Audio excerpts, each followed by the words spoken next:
Assalamualaikum warahmatullahi wabarakatuh. Perkenalkan, saya Cynthia Tri Azhari dari kelas 11 TJKT 2. Nah, jadi pada video kali ini kita akan membahas mengenai failover, load, dan load balance. Nah, di dalam video ini terdapat 10 materi. Yang pertama, konsep failover dan load balance. 2. Setting topologi. 3. Add default route pada router customer. 4. Konfigurasi failover. 5. Cek gateway pada failover. Lalu yang keenam ada konfigurasi load balance ICMP. Ketujuh, trace route. Kedelapan, kasus berbeda bandwidth pada ISP.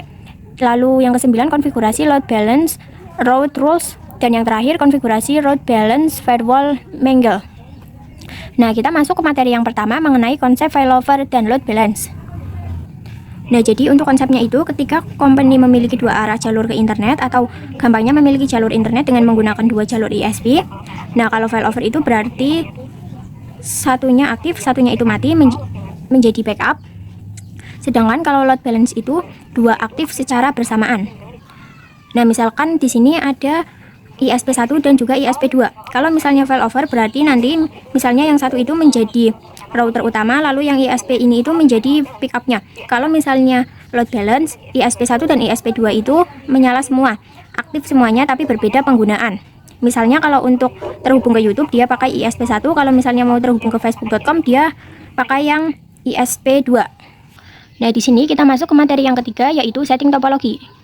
Di sini kita buka pinetnya terlebih dahulu. Nah, di sini kita bisa klik kanan, pilih network, lalu kita tambahkan ISP-nya. Lalu untuk tipenya kita pakai yang Cloud NAT. Nah, lalu kita tambahkan dua ISP. Kita klik kanan, pilih yang NOT, lalu kita pilih yang ini. Nah, untuk namanya kita pakai router ISP1, lalu kemo optionnya bisa kita hapus. Lalu kita bisa save. Lalu kita tambahkan lagi yang kedua. Nah, lalu di sini juga kita tambahkan router customer. Di sini untuk namanya kita ganti. Lalu di bagian kemo option kita hapus. Lalu kita bisa save. Nah, di sini kita sambungkan semuanya. Nah, di sini dari ISP kita sambungkan ke router ISP. Lalu dari ISP kita ke router ISP2.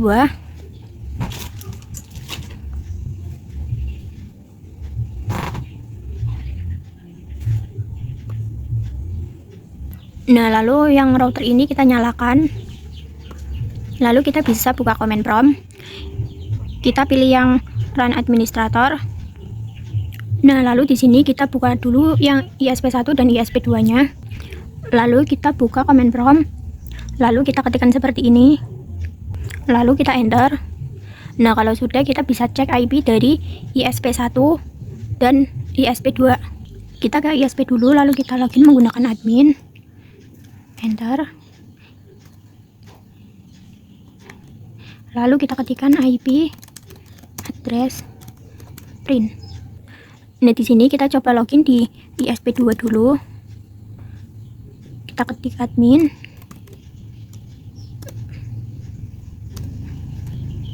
Lalu ctrl-C.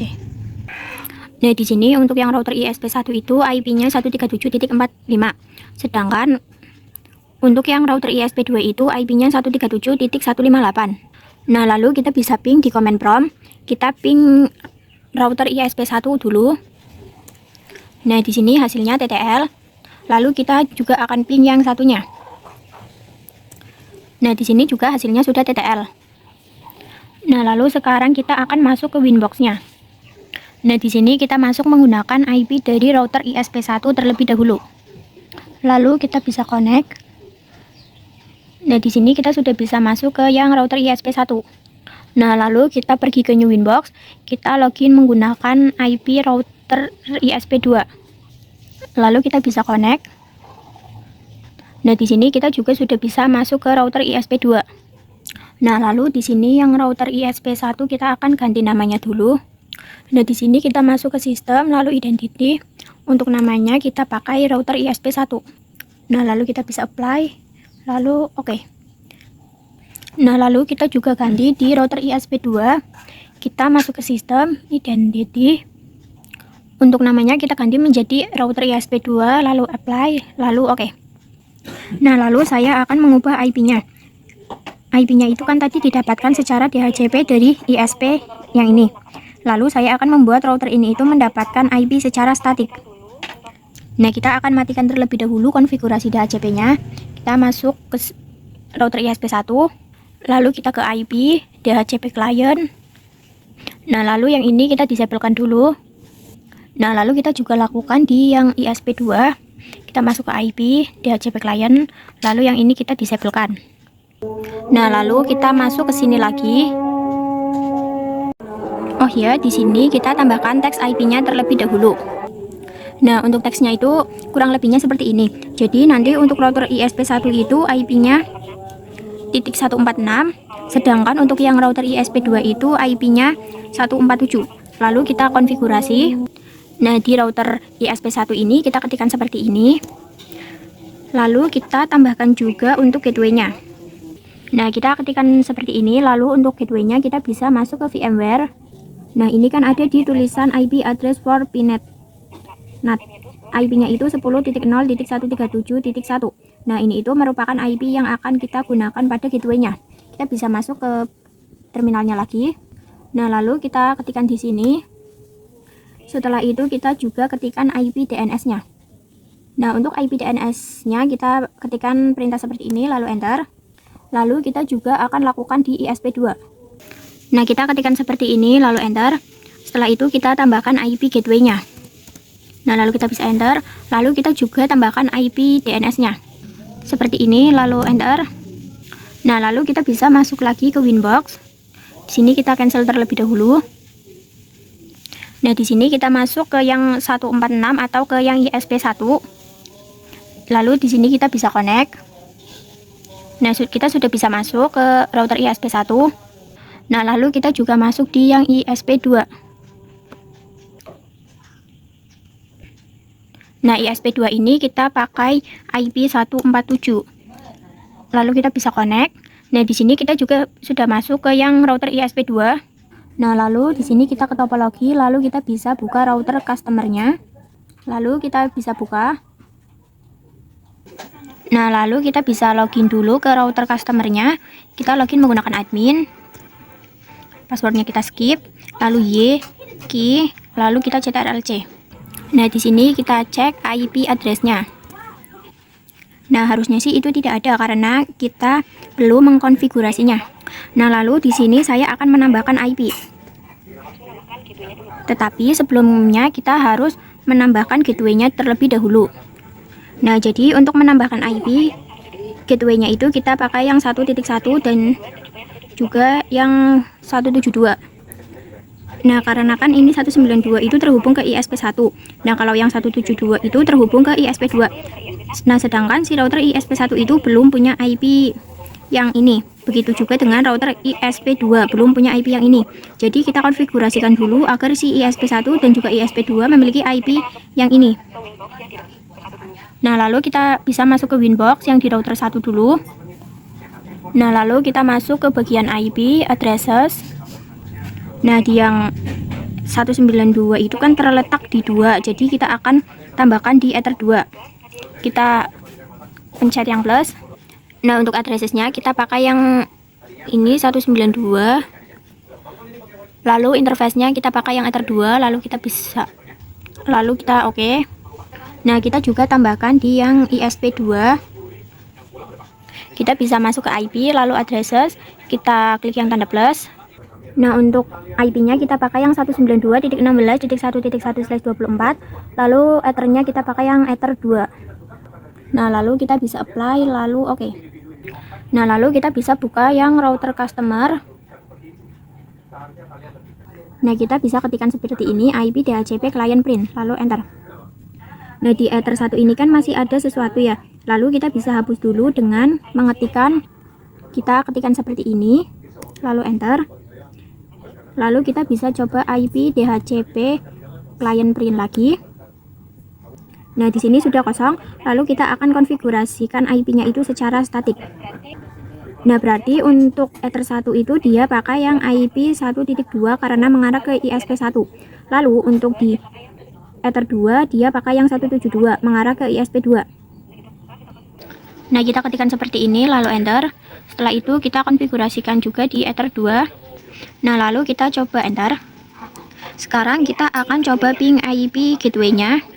Nah, di sini kita ping yang 1.1. Nah, ini sudah berhasil. Nah, lalu kita juga coba yang 172. Lalu enter. Nah, di sini juga dia TTL. Nah, lalu kita masuk ke materi yang ketiga, yaitu add default route pada router customer. Nah, berarti kita itu akan meremote router customernya dulu. Nah, untuk meremote-nya kan karena dia itu tidak terhubung langsung ke ISP, jadi dia pakai fitur roaming dulu. Nah, di sini kita bisa aktifkan fitur roaming-nya di router customer. Nah, kita ketikkan seperti ini, lalu kita enter. Lalu saya akan melakukannya di router ISP1. Kita masuk. Nah, lalu kita masuk ke tools, lalu kita pilih yang roaming. Di sini kita enablekan, lalu apply, lalu oke. Nah, lalu kita bisa pergi ke new inbox. Nah, lalu kita ketik IP yang ada di router ISP1 terlebih dahulu. Nah, lalu kita bisa pilih yang connect to roaming. Nah, lalu kita pilih yang ini. Di sini pakai mikrotik terlebih dahulu karena namanya itu belum saya ganti. Lalu kita masuk menggunakan MAC address, lalu kita connect. Nah, di sini kita sudah berhasil masuk. Nah, lalu saya akan ganti namanya terlebih dahulu. Kita pergi ke sistem, lalu ke identity. Untuk namanya kita beri nama router customer. Nah, lalu kita bisa apply, lalu oke. Nah, lalu kita akan tambahkan gateway di router customer. Nah, di sini kita ke menu IP, lalu kita pergi ke routes. Nah, lalu di sini saya akan menambahkan gateway yang 1.1. Nah, di sini kita klik yang ini plus. Nah, untuk destination address-nya itu kita bisa kosongkan saja, lalu gateway-nya kita pakai yang ini. Lalu kita bisa apply. Nah, lalu kita juga tambahkan lagi. Di sini untuk address-nya kita kosongkan, kita langsung ke gateway. Nah, kita pakai yang ini, lalu kita apply, lalu oke. Nah, kalian bisa lihat kalau yang 192 itu aktif, sedangkan yang 172 itu tidak aktif. Nah, inilah yang dinamakan dengan flyover. Jadi, si ISP1 itu sebagai router yang utama, jadi yang 192-nya itu aktif, sedangkan yang ISP2 itu backup-nya. Jadi, nanti misalnya yang ISP1 itu tidak menyala, maka akan digantikan oleh ISP2.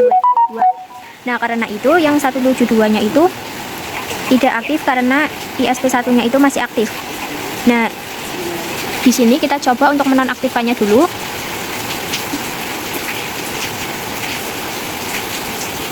Nah, langsung kan yang 172 itu langsung aktif karena kan yang 192-nya itu tidak aktif. Jadi diganti oleh router ISP2 sebagai backupnya. Nah, lalu kita coba nyalakan kembali. Nah, lalu kita akan uji, kita bisa masuk ke yang router ISP1. Nah, di sini kita masuk ke IP, lalu kita ke firewall, lalu kita pilih yang NAT. Nah, lalu kita klik yang tanda plus. Nah, untuk chain-nya kita pakai yang SRC NAT. Nah, lalu untuk out interface kita pakai yang Ether1 karena mengarah ke ISP. Nah, lalu kita ke action. Untuk action-nya kita pakai yang Masquerade. Lalu kita apply, lalu oke. Nah, lalu kita bisa konfigurasikan di yang ISP2. Kita masuk ke IP, lalu ke firewall, kita ke NAT, di tanda plus. Chain-nya kita pakai SRC NAT. Nah, untuk out interface-nya sama pakai Ether1. Lalu kita ke action. Nah, di sini juga sama, kita pakai yang Masquerade, lalu apply, lalu oke. Nah, lalu kita coba buka yang router customer. Lalu kita masuk ke new terminal. Nah, di sini kita coba ping 88, enter. Nah, untuk ping 88 ini sudah bisa, lalu kita coba ketik ping google.com. Lalu enter. Nah, ini gagal karena kita itu belum menambahkan DNS-nya. Nah, kita bisa tambahkan DNS terlebih dahulu. Nah, kita ketikkan seperti ini, lalu enter. Nah, lalu kita bisa coba ping google.com. Nah, ping google.com ini dia sudah bisa. Lalu kita bisa pergi ke topologi. Nah, saya akan menambahkan 2 VPC yang ada di router customer. Nah, lalu kita klik kanan, pilih node. Untuk namanya kita VPC 1. Lalu kita bisa save. Lalu kita tambahkan lagi. Kita pakai yang VPC 2 namanya, lalu kita bisa save. Nah, lalu saya akan sambungkan ke router customer.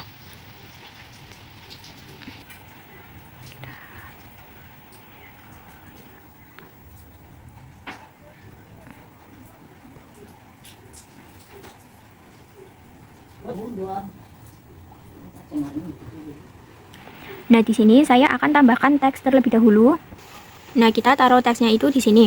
Nah, jadi kan si VPC 1 dan juga VPC 2 itu terhubung ke router customer dengan Ethernet yang berbeda. Kalau VPC 1 itu dari Ether 3, sedangkan untuk VPC 2 itu dari Ether 4. Nah, untuk menyatukan Ether ini saya akan pakai bridge. Nah, jadi untuk networknya saya akan pakai yang 10.0. Nah, lalu kita masuk ke root customer. Nah, lalu kita masuk ke bridge. Kita tambah. Nah, untuk namanya kita pakai nama bridging, lalu apply, lalu oke. Nah, lalu kita ke port. Nah, untuk port tadi kita akan tambahkan kita akan menyatukan Ether 3 dan juga Ether 4. Jadi kita tambahkan Ether 3 dan juga Ether 4. Kita plus. Lalu kita ganti menjadi Ether 3. Bridge-nya kita pakai yang bridge tadi kita buat. Kita apply, lalu kita oke. Nah, lalu kita bisa tambahkan juga yang Ether 4, kita ganti menjadi Ether 4. Bridge-nya masih sama pakai bridge yang ini. Kita apply, lalu oke. Nah, lalu kita buat IP untuk bridge-nya. Kita bisa ke IP, lalu ke addresses, lalu kita klik yang tanda plus. Nah, untuk IP-nya kita pakai yang 10.1, lalu interface-nya kita pakai yang bridge. Lalu kita apply, lalu oke. Nah, lalu kita akan konfigurasi IP. Di sini kita konfigurasi IP DHCP-nya terlebih dahulu. Nah, kita ke DHCP setup. Nah, untuk interface kita juga pakai yang bridge. Lalu kita tinggal next saja. Lalu oke. Nah, lalu kita bisa ke IP firewall. Nah, berarti nanti itu si VPC 1 dan juga VPC 2 itu bisa ping ke internet. Lalu kita klik tanda plus. Nah, di sini kita harusnya ke yang NAT, lalu kita klik tanda plus. Untuk chain-nya kita pakai yang SRC NAT. Nah, untuk out interface-nya kita pakai yang Ether 1. Kita ke action, lalu action-nya kita pakai yang Masquerade. Nah, lalu kita bisa apply, lalu oke. Nah, di sini kita copy. Nah, lalu di sini kita ganti saja. Untuk interface-nya kita ganti menjadi Ether 2. Nah, lalu kita bisa apply, lalu oke. Nah, lalu kita bisa masuk ke topologinya. Nah, di sini kita buka terlebih dahulu si VPC 1 dan 2-nya. Nah, di sini kita buka. Nah, lalu kita akan merequest IP DHCP-nya. Kita masuk ke VPC 1 terlebih dahulu, lalu kita ketikkan IP DHCP, lalu enter. Nah, di sini itu dia menggunakan IP 254. Lalu kita coba ping ke internet. Nah, ini hasilnya TTL, berarti dia sudah bisa. Nah, lalu kita juga coba di VPC 2. Kita ketik IP DHCP. Nah, di sini untuk IP-nya itu 10.253. Lalu kita coba ping ke internet. Nah, di sini hasilnya juga TTL. Nah, lalu kita masuk ke materi yang keempat, yaitu konfigurasi failover. Nah, di sini itu saya sudah berada di router customer. Nah, lalu kita akan buka IP, lalu root. Nah, kalau kita mau pakai yang 172 kan kita harus menonaktifkan dulu yang 192. Nah, cara tersebut itu kurang efektif. Kita bisa menggunakan yang namanya itu parameter distance. Jadi semakin besar distance-nya, semakin tidak diprioritaskan. Nah, kalau kita mau pakai 172, kita tinggal besarkan saja distance-nya. Nah, misalnya di sini akan saya buka. Nah, untuk distance-nya kita akan coba tambahkan. Misalnya di sini saya pakai yang 10. Nah, lalu kita bisa apply, lalu oke. Nah, secara otomatis itu dia pakai yang 172 karena kan distance-nya itu sudah dibesarkan. Jadi 192 itu tidak diprioritaskan. Nah, misalnya saya akan coba balikan. Di sini kita balikan menjadi 1, apply, lalu oke. Nah, dia akan balik lagi. Jadi untuk 192-nya itu kembali menyala, sedangkan yang 172-nya itu sebagai backup. Nah, lalu kita masuk ke materi kelima, yaitu check gateway pada failover. Nah, jadi untuk kasusnya kita itu akan mendisablekan yang ISP1. Nah, nanti si router customernya itu bisa mendeteksi IP routernya atau tidak. Nah, untuk itu kita bisa pakai fitur yang namanya check gateway. Nah, di sini kita masuk ke yang router customer. Nah, lalu kalian bisa klik yang ini. Nah, di sini kan ada tulisan check gateway. Nah, misalnya di sini saya akan pakai ping. Nah, di sini itu ada dua opsi. Ada ping dan ARP. Kita pakai yang ping saja. Nah, jadi dia itu nanti akan ping setelah 10 detik untuk cek gateway-nya. Nah, lalu kita coba. Nah, lalu kita apply, lalu oke. Setelah itu kita akan coba disablekan yang ini. Nah, lalu kita masuk ke router ISP1. Nah, lalu kita ke IP, lalu addresses. Nah, ini yang 192 kita bisa disablekan. Nah, lalu kita masuk ke yang router customer. Nah, kita itu tunggu sebentar. Nah, memang di sini prosesnya itu cukup lama, tetapi karena si IP 192-nya itu tadi kita disablekan, maka dia tidak aktif. Nah, secara otomatis si router customernya itu akan pakai yang backupannya, akan pakai yang 172. Nah, lalu kita coba pulihkan lagi. Kita masuk ke router ISP1. Nah, lalu kita klik yang centang. Nah, dia kan sudah aktif. Lalu kita coba buka lagi si router customernya. Nah, dia secara otomatis yang 192-nya itu kembali aktif. Lalu 172-nya itu tidak aktif. Nah, lalu kita akan coba mengkonfigurasikan load balance yang ICMP. Nah, untuk konsepnya, jadi untuk konsep load balance itu ada dua link ISP aktif, bisa difungsikan bila kalian ingin membagi jalur internet, misal ke Facebook jalur 1, sedangkan ke YouTube jalur 2. Nah, yang kedua itu load balance dengan improvisasi dari metode round robin load balance. Nah, untuk studi kasusnya itu ada konfigurasi load balance ICMP, lalu ada juga yang load balance routing mark atau route rules. Nah, kita masuk ke yang root customer. Nah, lalu ke bagian IP, lalu ke routes. Untuk yang konfigurasi yang ini, kita bisa hapus saja. Nah, ini sudah saya hapus, lalu kita klik tanda plus. Nah, untuk gateway itu tadi kan kita konfigurasi secara satu persatu. Jadi kita tambahkan yang gateway yang ini 192. Lalu kita tambahkan lagi yang 172. Nah, kita coba konfigurasikan langsung. Caranya kita bisa klik yang ini tanda panah ke bawah. Nah, lalu di sini kita tuliskan gateway-nya. Nah, di sini kita ketikkan seperti ini, lalu kita coba apply, lalu oke. Nah, lalu kita masuk ke VPC 1 dan juga VPC 2-nya. Nah, kita ke VPC 1 terlebih dahulu, lalu kita coba ping 88 lagi. Nah, kita bisa ketik seperti ini, lalu enter. Nah, jadi untuk VPC 1 itu, untuk bisa terhubung ke internet, dia berarti ke 10.1, ke networknya atau ke router customer. Lalu, dia lanjut ke 172, berarti dia dari router customer melalui ISP2. Nah, lalu kita juga coba di VPC 2. Nah, di sini kita coba ping 88 dulu. Nah, di sini hasilnya TTL. Lalu kita juga coba yang trace, lalu enter. Nah, dia juga sama. Si VPC 2 itu melalui 10.1 yaitu melalui customernya, lalu dia ke 172, berarti VPC 1 dan juga VPC 2 itu untuk bisa terhubung ke internet pakainya yang ISP2 yang 172. Nah, jika punya kalian itu misalnya si VPC 1 dia melewati yang 192, kalau VPC 2 nya itu melewati 172, itu tidak apa-apa karena untuk round robin itu kadang-kadang dia bisa pakai yang 192, bisa juga pakai yang 172. Nah, sedangkan saya itu dia pakai yang 172 semuanya. Nah, lalu kita masuk ke materi yang ketujuh mengenai trace route. Nah, di router customer kalian bisa masuk ke tools. Nah, lalu kita pilih yang trace route.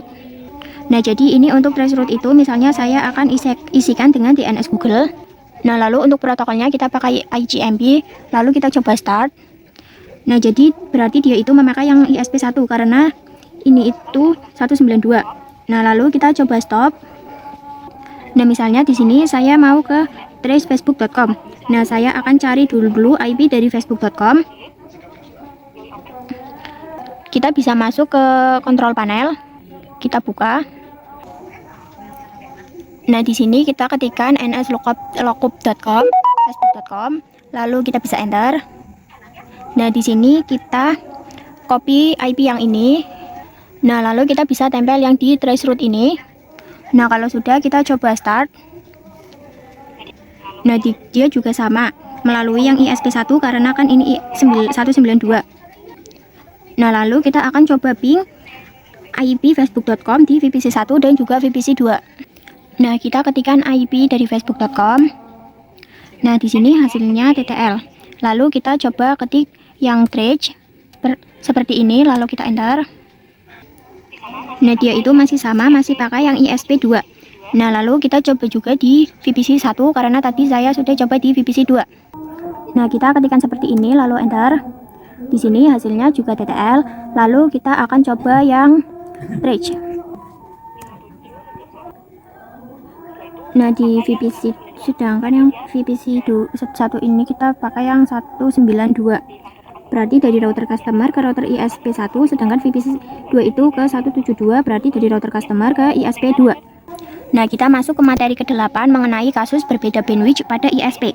Nah, untuk kasus kali ini kita itu akan mengatur bandwidth atau kecepatannya. Misalnya di ISP1 itu kita akan atur bandwidth-nya itu 2 Mbps, lalu di router ISP2 bandwidth-nya itu adalah 8 Mbps. Nah, kita masuk ke router customer, lalu kita ke IP, lalu route. Nah, di sini kita coba klik yang ini. Nah, untuk ISP1 kan itu bandwidth-nya 2 Mbps. Kalau misalnya ISP2 itu bandwidth-nya 8 Mbps. Berarti perbandingannya itu 1:4. Nah, jadi di gateway ini akan ada 5 kolom. Saya akan tambahkan 3 kolom lainnya. Nah, lalu kita ketikkan seperti ini.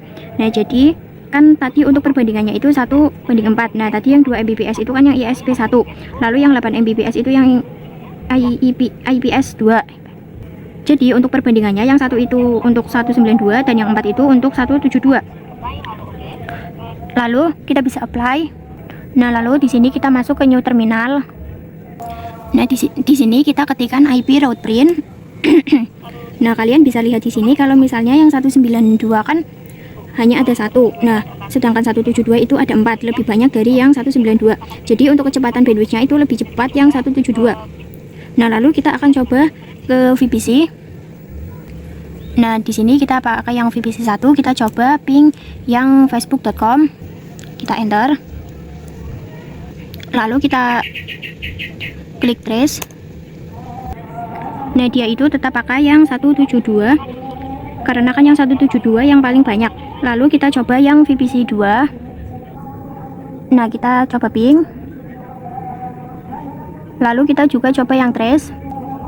Nah, dia juga sama melewati yang ISP2 karena kan yang ininya 172 karena bandwidth-nya itu lebih besar milik ISP2. Jadi secara kecepatannya pun dia lebih cepat.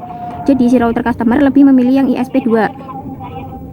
Nah, di sini kita masuk ke materi yang ke-9 mengenai konfigurasi load balance route rules. Nah, jadi untuk load balance itu ada 3 metode, yaitu ICMP, route rules, dan juga firewall manual. Nah, di sini kita akan coba yang metode route rules.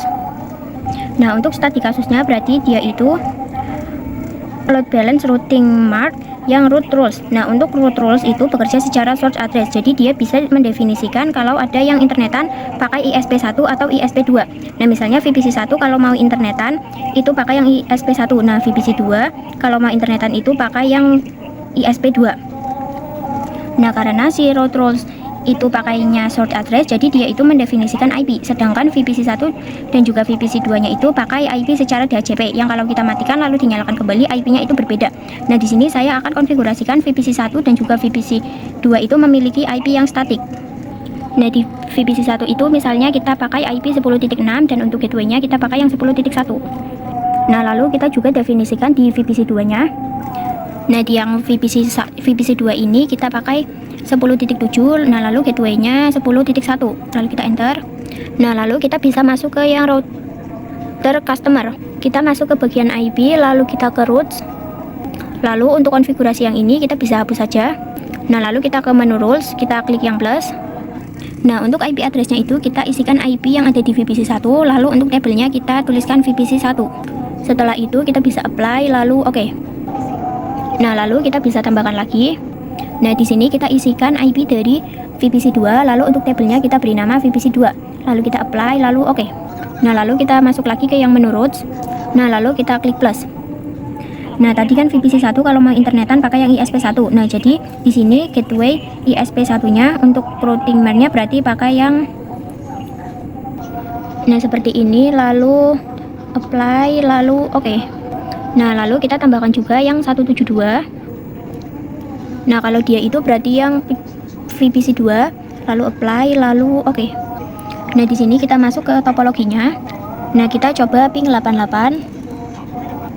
Nah, seperti ini. Lalu kita coba trace.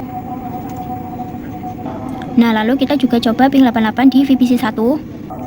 Nah, lalu kita masuk ke materi yang terakhir mengenai konfigurasi route balance firewall mangle. Nah, untuk firewall mangle itu berada di menu firewall. Jadi firewall mangle itu lebih bagus daripada route rules dan juga ICMP, karena kita itu bisa mendefinisikan paket berdasarkan protokolnya. Untuk kasusnya kita itu bisa mengakses HTTP pakai ISP1 dan HTTPS pakai ISP2. Nah, di sini kita masuk ke router customer. Nah, lalu ke IP routes. Nah, untuk konfigurasi yang tadi kita hapus saja. Nah, lalu kita masuk ke IP, lalu firewall. Di sini di menu mangle kita klik yang plus. Untuk chainnya kita pakai yang pre-routing. Lalu untuk short addressnya kita isikan yang IP VPC 1. Nah, lalu kita ke bagian action. Nah, untuk actionnya kita pakai yang mark routing. Nah, untuk new routing mark itu kita ketikkan mangle VPC 1, lalu kita apply, lalu oke. Nah, lalu kita tambahkan lagi. Di sini actionnya kita pakai yang mark routing. Nah, untuk new routing kita pakai mangle VPC 2, lalu kita ke general. Untuk chainnya kita pakai yang pre-routing, lalu SR short addressnya kita pakai IP dari VPC 2. Nah, lalu kita bisa apply, lalu oke. Nah, lalu kita bisa ke IP, kita ke root. Nah, kita klik yang plus. Lalu untuk gateway-nya kita pakai yang 192 dulu. Nah, lalu untuk routing mart kita pakai yang mangle VPC 1, lalu kita apply, lalu oke. Di sini kita bisa copy, lalu kita isikan yang 172. Nah, seperti ini. Lalu untuk routing mart kita pakai yang mangle VPC 2, lalu kita apply, lalu oke. Nah, itu saja video yang dapat saya sampaikan. Kurang lebihnya mohon maaf. Wassalamualaikum warahmatullahi wabarakatuh.